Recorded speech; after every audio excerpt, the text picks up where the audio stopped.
Assalamualaikum warahmatullahi wabarakatuh. Saudaraku yang dirahmati Allah, ketika hari kiamat atau hari ketika sangkakala ditiupkan oleh malaikat Israfil, alam semesta bersama isinya akan hancur.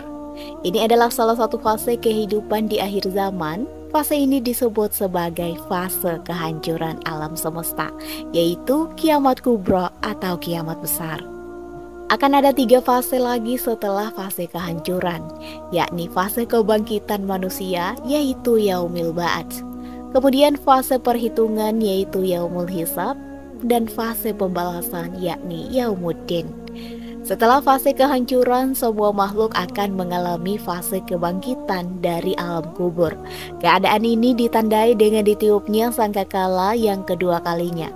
Lalu apa itu fase kebangkitan manusia?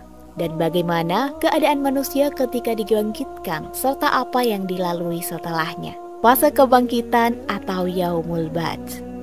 Ini adalah hari kebangkitan manusia, baik yang meninggal sebelum kiamat maupun setelah tiupan sangkakala yang pertama di hari kehancuran. Dalam buku Pesona Surah Yasin karya Dr. Muhammad Said, setelah terjadinya kiamat kubro, manusia akan melalui fase kebangkitan atau Yaumul Ba'ats.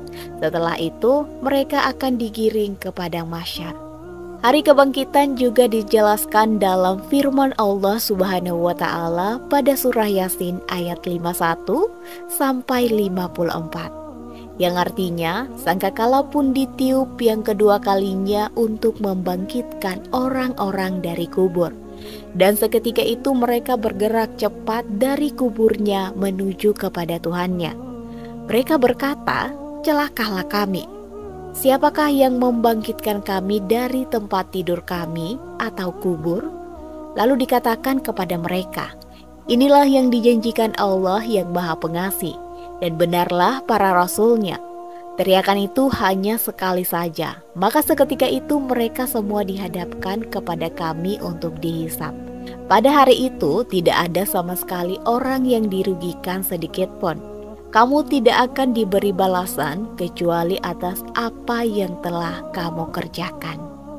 Bagaimana keadaan manusia ketika dibangkitkan dan apa yang terjadi setelahnya? Sesudah dibangkitkan dan saat digiring ke padang mahsyar, manusia akan terbagi menjadi 3 kelompok. Hal ini dijelaskan dalam sebuah hadis yang diriwayatkan dari Abu Hurairah bahwa Nabi Shallallahu Alaihi Wasallam bersabda, "Kelak manusia akan dikumpulkan dengan 3 cara. Yang pertama adalah orang-orang yang dipenuhi rasa harap dan takut.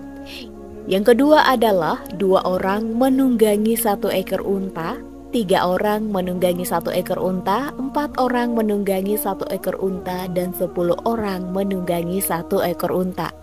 Dan yang ketiga adalah sisanya akan dikumpulkan api yang akan terus menyertai mereka di setiap siang, malam, pagi, dan sore." Hadis riwayat Bukhari dan Muslim. Pada Al-Quran Surah Al-Qiyamah ayat 29 sampai 30, dijelaskan bahwa ketika dikumpulkan di padang mahsyar, kondisi manusia akan berdesakan sehingga kedua betis kanan dan kirinya bertaut rapat. Ibnu Katsir dalam kitab tafsirnya mengutip pendapat dari Ali bin Abu Thalib dari Ibnu Abbas. Ayat ini menerangkan akhir kehidupan di dunia dan awal kehidupan di akhirat.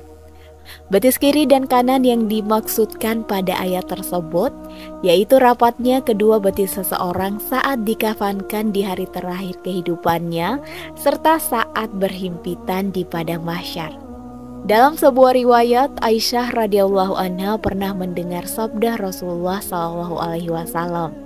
Beliau bersabda, "Manusia pada hari kiamat akan dihimpun di padang mahsyar dalam keadaan tidak beralas kaki, telanjang bulat, dan tidak bersunat."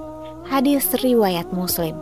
Aisyah juga bertanya kepada Rasulullah, "Ya Rasulullah, apakah laki-laki dan perempuan akan bercampur baur dan saling melihat aura satu sama lainnya?"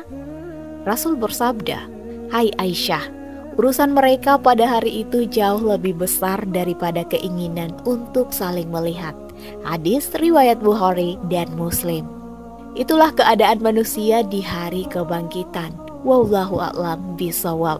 Semoga dengan mengetahui gambaran kehidupan ini, kita senantiasa mengingat pada hari akhir dan meningkatkan iman kita kepada Allah Subhanahu wa Ta'ala. Amin ya Rabbal 'Alamin. Assalamualaikum warahmatullahi wabarakatuh.